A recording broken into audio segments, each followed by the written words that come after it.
बढ़ते हैं आगे। आपका इससे पहले हम समांतर पट्ट संधारित्र की धारिता हेतु व्यंजक पढ़े थे।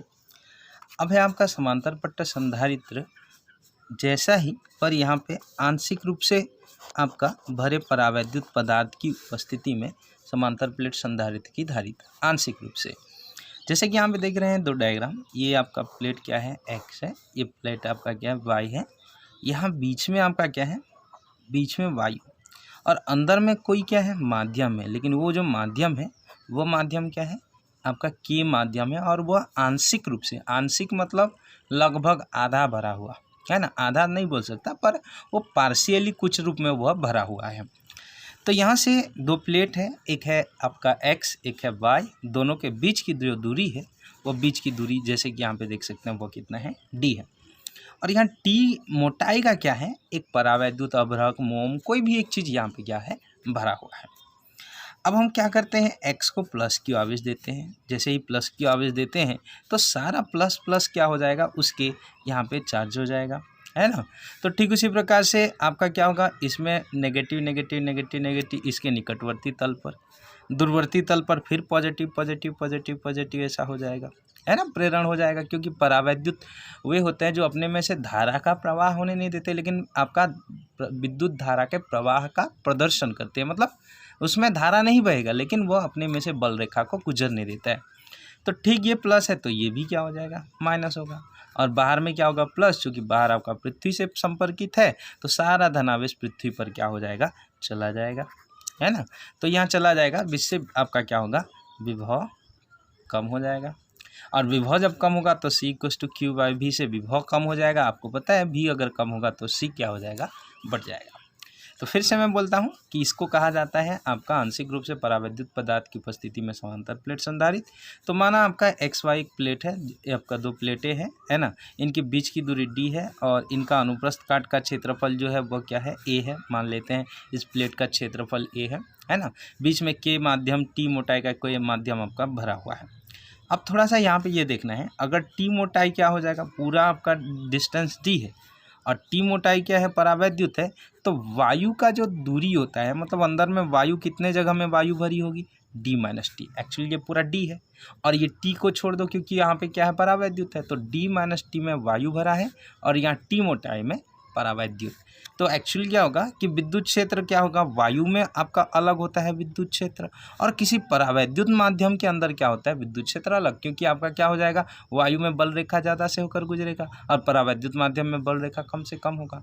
तो यहाँ दोनों जगह विद्युत क्षेत्र की तीव्रता निकालते हैं और दोनों जगह आपका दूरी निकालते हैं, है ना।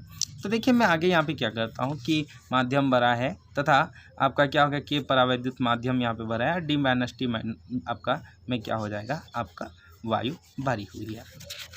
आगे इसी चीज़ को आपका देखते हैं कि मैंने आपको बताया था कि जब x को प्लस क्यू आवेश दिया जाता है प्रेरण से, y के आंतरिक में माइनस और बाह्य में प्लस, क्योंकि बाह्य आपका पृथ्वी से में चला जाता है। अब यहाँ पे क्या होगा, दोनों प्लेटों के वायु के बीच विद्युत क्षेत्र की तीव्रता, दो अलग अलग भाग निकालना है। एक बार आपको क्या करना है, वायु में आपका विद्युत क्षेत्र निकालना है। तो यहाँ पे देखो दो प्लेटों हैं, तो यहाँ पे क्या हो जाएगा, सिग्मा बाई आपका सिग्मा बाई क्या होगा, आपका क्या होगा, एप्सिलॉन नॉट, है ना। विद्युत क्षेत्र की तीव्रता क्या होगा, सिग्मा बाई कितना हो जाता है, एप्सिलॉन नॉट, ये हो जाता है ना। तो सिग्मा बाई एप्सिलॉन नॉट ये हो गया। अब सिग्मा की जगह आप लोग यहाँ पे Q/A ये भी रख सकते हैं वैसे। तो यहाँ पे आपका विद्युत क्षेत्र की तीव्रता इसमें क्या हो जाएगा, आपका Q/, कितना हो जाएगा, एप्सिलॉन नॉट इंटू कितना होगा, A। अब यहाँ के परावैद्युत माध्यम में विद्युत क्षेत्र की तीव्रता, अगर परावैद्युत माध्यम है तो सब सेम होगा, है ना, एप्सिलॉन नॉट A इंटू ये भी होगा, पर के हो जाएगा यहाँ पे, है ना। तो यहाँ पे देखिए एक बार ये हम लोग का वायु के लिए और एक आपका क्या होगा, ये किसी माध्यम के लिए हो जाएगा। अब देखिए इसी तरह आपका क्या हो जाएगा, A और B के बीच जो कुल विभवांतर होता है। अब देखो मेरे को एक काम करना है ना। आपको पता है कि V = क्या होगा, E = क्या होगा, V/D, मतलब विभव प्रवणता जो होती है दूरी के साथ विभव प्रवणता, तो V बराबर क्या होगा, E × D, है ना। तो इस आधार पर हम लोग यहाँ पे क्या करेंगे कि आपका देखिए कुल विभवांतर जो होगा, वायु में विभवांतर एक बार और माध्यम में विभवांतर, तो V = E × D। तो वायु में विभवांतर क्या होगा, देखिए यहाँ पे E0 हम लोग विद्युत क्षेत्र की तीव्रता यहाँ पे निकाले हैं, और दूरी कितनी है, वायु की दूरी कितनी है, अभी मैंने कहा कि D - T में वायु भरी है, प्लस यहाँ पे माध्यम विभवांतर कितना होगा, ई होगा, और वहाँ की मोटाई कितनी है, टी हो जाएगा। अब यहाँ पे आपको क्या करना है, सबका वैल्यू को रखना है। देखिए ई नॉट का क्या होगा, सिग्मा बाई कितना होगा, एप्सिलॉन नॉट इंटू क्यू कर देता हूँ, Q by epsilon not A D minus कितना टी, प्लस क्या होगा ई, इसका क्या होगा Q by epsilon naught into क्या होगा ए इंटू के, क्योंकि माध्यम है, माध्यम इंटू कितना हो जाएगा टी। सब में क्या कॉमन निकलेगा, Q by epsilon naught into कितना ए, क्या बचेगा, यहाँ बचेगा डी माइनस टी, और वहाँ पे बचेगा आपका प्लस क्या हो जाएगा, जैसे यहाँ पे प्लस टी बाई कितना हो जाएगा आपका के, ये हो जाएगा, ये क्या है वी है। अब हमको क्या निकालना है बताइए, धारिता निकालना है। तो धारिता क्या होगा, सी इक्वस टू क्या होगा, क्यू बाई कितना होता है वी होता है ना। तो क्यू तो क्यू होगा, और वी के जगह क्या हो जाएगा, देखिए अभी भी निकाला मैंने, Q by epsilon naught into A. अब यहाँ पर डी माइनस टी है ना, और प्लस टी बाई कितना हो जाएगा के। देख सकते हैं क्यू क्यू क्या होगा, कैंसिल हो जाएगा। और जब क्यू क्यू कैंसिल हो जाएगा तो ये ऊपर चला जाएगा है ना, और ऊपर चला जाएगा, और यहाँ पे आपको सी का वैल्यू मिलेगा। सी बराबर देखिए यहाँ जो एप्सिलॉन नॉट इंटू क्या था, ए था, ये ना ऊपर चला जाएगा, तो यहाँ पे क्या होगा एप्सिलॉन नॉट इंटू कितना होगा ए, ये ऊपर चला गया। अब उसके बाद यहाँ पे क्या होगा, डी माइनस कितना है, डी माइनस टी, प्लस क्या होगा टी बाई कितना के, ये हो गया। अब थोड़ा ध्यान दीजिएगा, एप्सिलॉन नॉट इंटू ए, ये देखिए डी यहाँ है minus T plus T by के। अब देखिए इन दोनों स्टेप्स को, यहाँ पे है टी, यहाँ पे है टी, तो सी इक्वस टू क्या होगा एप्सिलॉन नॉट इंटू कितना ए। अब डी तो छोड़ दिया, अब इन दोनों में मैं टी निकालूं तो ये ऋण है, तो ये आपका ऋण वाला धन हो गया, और धन वाला क्या होगा ऋण हो जाएगा। तो यहाँ से आपका क्या होगा, ये हो जाता है आपका धारिता के लिए व्यंजक, C equals to epsilon naught D minus T into क्या होगा एक के। तो यहाँ से आप इसकी निर्भरता भी आप देख सकते हैं कि आपका क्षेत्रफल बढ़ेगा तो आपका धारिता बढ़ेगा, दूरी पर होगा तो इन्वर्स प्रोपोर्शनल हो जाएगा, परावैद्युतांक ये पलट जाएगा ना, तो परावैद्युतांक बढ़ेगा तो धारिता क्या हो जाएगा बढ़ेगा। तो मैं यहाँ 2-3 चीज़ को बोलता हूँ, सी प्रोपोर्शनल टू ए हो जाएगा, सी इन्वर्स प्रोपोर्शनल टू आपका क्या होगा डी होगा, और आपका थर्ड नंबर जो होगा सी प्रोपोर्शनल टू के, क्योंकि ये इधर गुणा होकर ऊपर चला जाएगा। तो इस प्रकार से ये होता है, ये भी वेरी इंपॉर्टेंट डेरिवेशन है कि आंशिक रूप से भरे परावैद्युत पदार्थ की उपस्थिति में समांतर पट्ट संधारित्र हेतु धारिता, दोनों वही है पर बीच में पार्शियली भरा होता है। अब है आपका संधारित्रों का संयोजन। संयोजन 2 तरीके से होता है, एक होता है श्रेणी क्रम और एक होता है समांतर क्रम। श्रेणी क्रम में क्या होता है, देखिए यहाँ ना बहुत सारे कैपेसिटर ले लेंगे, और उन कैपेसिटर्स को हमको क्या करना है श्रेणी क्रम में। तो श्रेणी क्रम में जब संयोजन किया जाता है तब उसमें क्या हो जाएगा, आपस में जोड़ दिया जाता है। जैसे ये प्लेट है, प्लेट भी ऐसा बोल सकते हैं, है ना। तो यहाँ पे मान लेते हैं इसकी कैपेसिटी C1 है, इसकी C2 है, इसकी C3 है, तो इसका आपका क्या होगा, जो सेकेंड वाला है वो दूसरे के फर्स्ट से जुड़ेगा, और इसका जो आपका दूसरा का सेकेंड वाला है तीसरे के फर्स्ट से जुड़ेगा। तो एक हैंड बाय हैंड, जैसे हम लोग हाथ पकड़ के खड़े होते हैं, तो ये श्रेणी क्रम होता है ना। अब इसको हम लोग क्या करते हैं, जब चार्ज देते हैं यहाँ पे क्यू चार्ज दिया जाता है, जब यहाँ से क्यू चार्ज दिया जाता है तो सब में इक्वल रूप से यहाँ से क्यू हो जाएगा, फिर यहाँ पे ये जितना भरने के बाद फिर वो यहाँ पे जाएगा, फिर यहाँ पे जाएगा। लेकिन इस हर जगह पे यहाँ विभवांतर जो क्या होता है V1 V2 V3 विभवांतर अलग अलग होता है।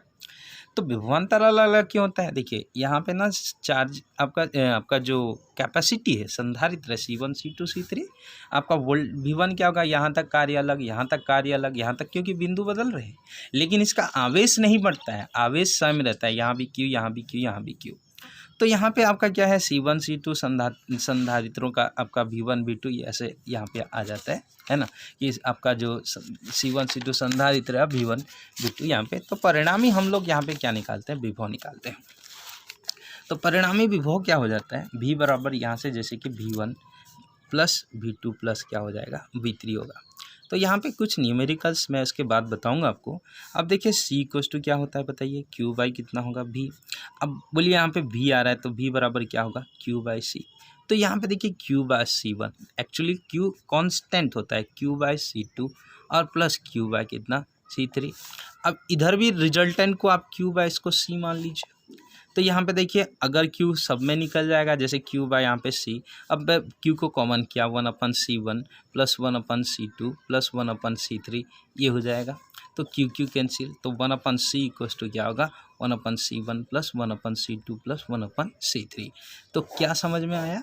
ये आया कि जब हम इस चीज़ को श्रेणी क्रम में जोड़ते हैं तो वहाँ पर उनका परिणामी जो होगा उनके व्युत्क्रमों के योग के योगफल के बराबर होता है। ये कौन से क्रम में आपका ऐसा होता है? श्रेणी क्रम में। उसके बाद यहाँ पे आता है आपका समांतर क्रम। तो समांतर क्रम में क्या होता है, देखिए इसमें क्या होता है कि इस प्रकार से ये ऐसा जाएगा और इसमें क्या होगा, इस प्रकार से सब ये कैपेसिटर इसका और ये कैपेसिटर इसका, मतलब सबका एक हैंड वन साइड एंड दूसरा हैंड दूसरे साइड होगा। तो सब में आपका क्या होगा, इसका कैपेसिटी C1, इसका कैपेसिटी C2, इसका कैपेसिटी C3, इसको चार्ज Q1, ये A और B है। जब Q दिया जाता है तो यहाँ से चार्ज बटेगा, ये Q1 होगा, ये Q2 होगा और ये Q3। वहाँ चार्ज नहीं बटता था। और ये दो नोड है और दो नोड के कारण यहाँ जो विभव होता है ना, वो विभव इक्वल होता है। तब यहाँ पे क्या है, देखिए क्या C1 C2 C3 कौन सा क्रम? समांतर क्रम किसको? सबका एक भुजा एक साइड, दूसरा भुजा अगले साइड, ये होता है आपका समांतर क्रम। तो समांतर क्रम यहाँ पे हमने ले लिया। तो इसमें क्या हो जाएगा, आपका परिणाम आपका क्या होगा, आवेश आता है। तो परिणामी आवेश क्या हो जाएगा, जैसे आप देख सकते हैं Q बराबर Q1 plus Q2 plus Q3 यहाँ पे आता है। अब देखो C इक्वल्स टू क्या होता है, आपका क्या होगा, Q बाई कितना हो जाता है, V होगा, है ना। तो Q इक्वल्स टू CV होगा। तो यहाँ Q की जगह हम लोग क्या करते हैं, CV ले लेते हैं। इसके जगह C1 भी, इसके जगह C2 भी, समझ रहे हैं आपका C3 भी, क्योंकि V सब में कांस्टेंट, क्योंकि ये 2 पॉइंट ही है और 2 पॉइंट में विभव समान होता है। तो यहाँ पे V आपका क्या होगा, बाहर निकल जाएगा।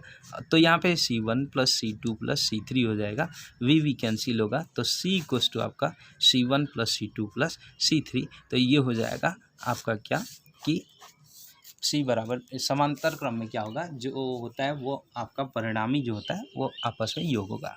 तो इससे संबंधित क्या होता है, आंकिक प्रश्न मतलब एक डायग्राम वाइज में पूछा जाता है। तो लास्ट में एक वीडियो आपको अलग से इसके आंकिक प्रश्न के लिए हम बनाएंगे, ठीक है।